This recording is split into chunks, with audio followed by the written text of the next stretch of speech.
तर ब्रेकनंतर पुन्हा एकदा स्वागत। एक मोठी ब्रेकिंग न्यूज आपण पाहूयात। शिवसेना उबाठाचे नेते भास्कर जाधव आणि मंत्री प्रताप सरनाईक यांची नागपूरमध्ये भेट झाली आहे। अधिवेशनासाठी आलेले नेते एकाच हॉटेलमध्ये मुक्कामी होते। यावेळी अधिवेशनाचं कामकाज आणि विरोधी पक्षनेते पद या संदर्भामध्ये दोन्ही नेत्यांमध्ये चर्चा झाल्याची माहिती समोर आली आहे।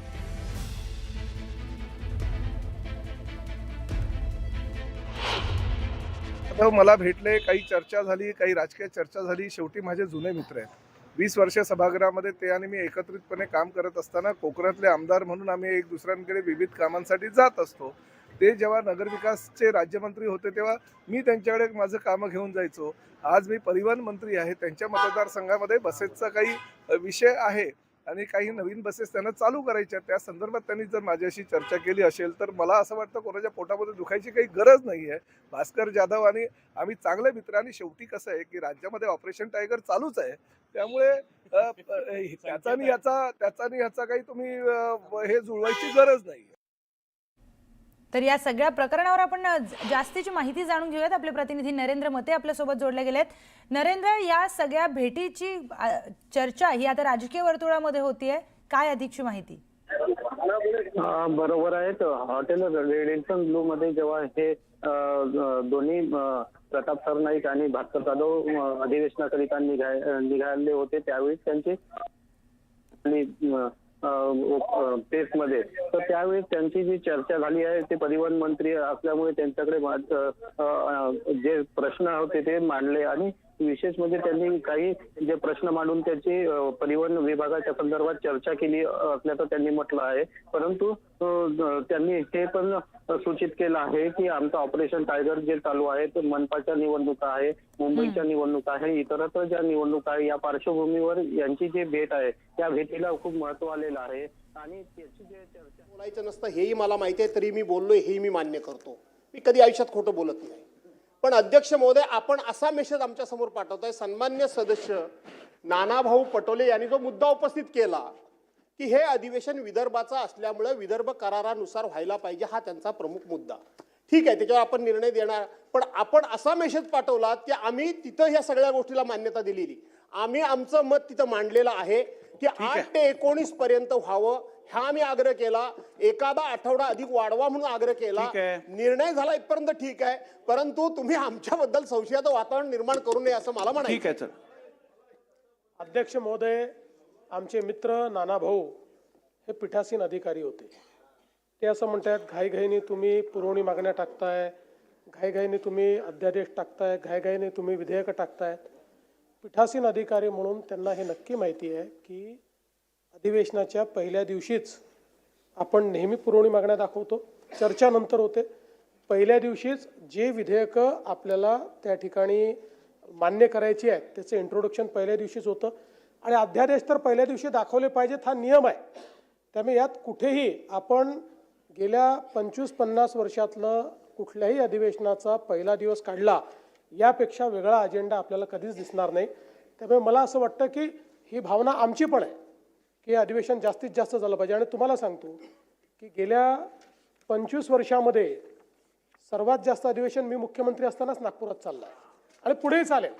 आता आपल्यालाच माहिती आहे आचारसंहिता आहे, पुढे कधी आचारसंहिता होऊ शकते हे आपल्याला माहीत नाही, पण ती जी काही इंडिकेशन परवाच्या प्रेस कॉन्फरन्समध्ये आपल्या इलेक्शन कमिशनने दिले, म्हणून आपण त्या दिवशी विचार केला आणि 2 दिवस म्हणजे पहिला आठवडा आणि प्लस 2 दिवस 10च्या ऐवजी 7 दिवस होत आहे, हे पुढच्या वर्षी कॉम्पन्सेट करून टाकू, काळजी करू नका।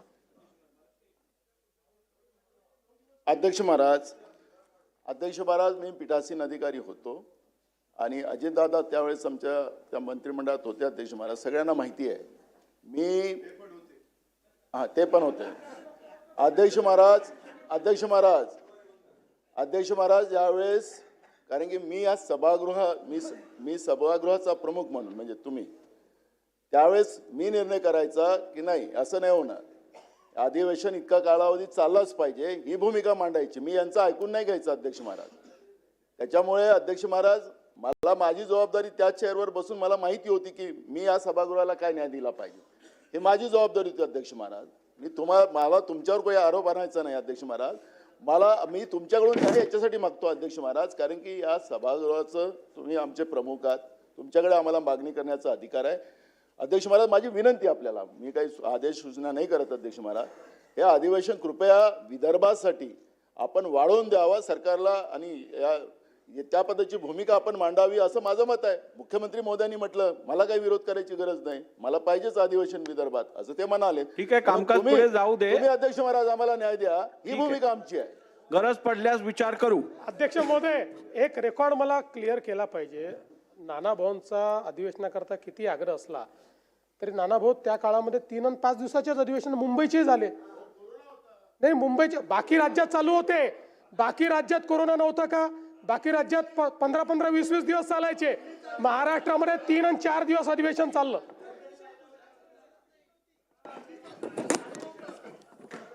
शोक प्रस्ताव. शोक प्रस्ताव. श्री शिवाजीराव भानुदास कर्डिले, विधानसभा सदस्य व माजी राज्यमंत्री, सर्वश्री महादेवराव सुकाजी शिवणकर, भरत राजाभाऊ बोंद्रे, माजी विधानसभा सदस्य व माजी मंत्री, श्री श्याम उर्फ जनार्दन बाळकृष्ण अष्टेकर, माजी विधानसभा सदस्य व माजी राज्यमंत्री, सर्वश्री यशवंत बाबाजी दळवी, नारायण नानू पटेल, सिद्धरामप्पा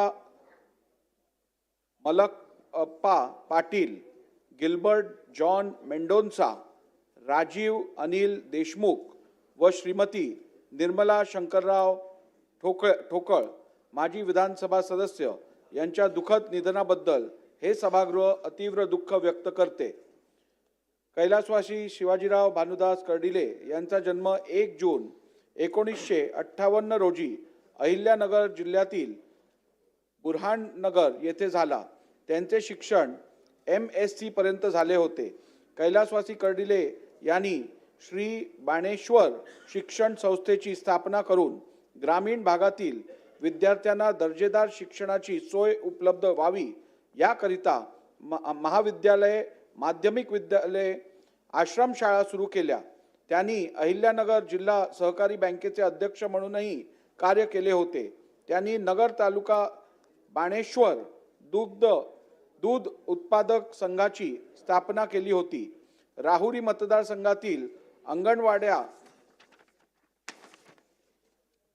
नळ पाणी पुरवठा योजना, समाज मंदिरे, व्यापारी संकुले इत्यादी विकास कामे करण्यासाठी त्यांनी विशेष योगदान दिले होते. कैलासवासी कर्डिले सन 1995, 1999, 2004, 2009, 2014 व 2024 असे 6 वेळा महाराष्ट्र विधानसभेवर निर्वाचित झाले होते. त्यांनी सन 2002 ते 2004 या कालावधीत बंदरे व मत्स्य व्यवसाय, जलसंधारण, वने, महिला व बालविकास, भूकंप पुनर्वसन व मदत कार्य खात्याचे राज्यमंत्री म्हणून उत्तम कार्य केले होते. अशा या ज्येष्ठ समाजसेवकाचे शुक्रवार दिनांक 17 ऑक्टोबर 2025 रोजी दुःखद निधन झाले. कैलासवासी महादेवराव सुकाजी शिवणकर यांचा जन्म 9 एप्रिल 1940 रोजी गोंदिया जिल्ह्यातील आमगाव येथे झाला. त्यांचे शिक्षण MA पर्यंत झाले होते. कैलासवासी शिवणकर यांनी आणीबाणी विरोधी आंदोलनात सक्रिय सहभाग घेतला होता. त्यात त्यांना कारावासही सोसावा लागला होता. त्यांनी ग्रामोत्थान शिक्षण संस्थेची स्थापना करून माध्यमिक विद्यालय, महाविद्यालय, वैद्यकीय महाविद्यालय सुरू केली. आमगाव आदर्श वाचनालयाचे संस्थापक, आमगाव खरेदी विक्री सहकारी संघाचे सचिव, जनता अर्बन कोऑपरेटिव्ह बँकेचे संस्थापक संचालक, अंबिका सहकारी संस्था व अंबिका खांडसरी साखर कारखान्याचे अध्यक्ष म्हणून उत्तम कार्य केले होते. आदिवासी समाजाच्या उन्नतीसाठी त्यांनी विशेष योगदान दिले होते. शेतकऱ्यांच्या शेतमालाला योग्य भाव मिळण्यासाठी त्यांनी आमगाव ते नागपूर पदयात्रा काढली होती.